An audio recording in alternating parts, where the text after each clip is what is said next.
Nananatiling handa ang Philippine National Police sa anumang posibleng kaganapan kasunod ng pag-alis ni dating Pangulong Rodrigo Duterte patungong The Hague sa Netherlands para harapin ang kanyang kasong crimes against humanity. Ayon kay PNP Chief General Romel Francisco Marbil, patuloy ang mahigpit na pagbabantay ng PNP upang mapanatili ang kaayusan at seguridad sa buong bansa. Sa ngayon, nananatiling generally peaceful ang sitwasyon sa bansa. May sapat din daw na puwersa ang PNP para tiyakin ang katahimikan at pigilan ang anumang banta sa seguridad. Matatandaang itinaas sa heightened alert status ang buong hanay ng PNP kahapon bilang paghahanda sa posibleng epekto ng pagbiyahe ni dating Pangulong Duterte.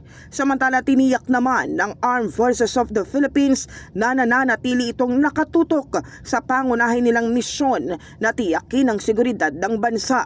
Ito'y sa kabila ng mga espekulasyon ng pagkilos ng militar kaugnay ng pag-aresto kay dating Pangulong Duterte na ayon sa AFP ay walang basihan. Ito anila ay usapin ng law enforcement at hindi nasaklaw ng AFP. Nananatili rin silang solid at professional kasabay ng kanilang pagtiyak sa kahandaang tumugon kung may banta sa kapayapaan at kaayusan ng bansa. In the heart of changing lives, ito si Brigada Kath Austria ng 105.1 Brigada News sa FAM Manila, The Music and News Authority.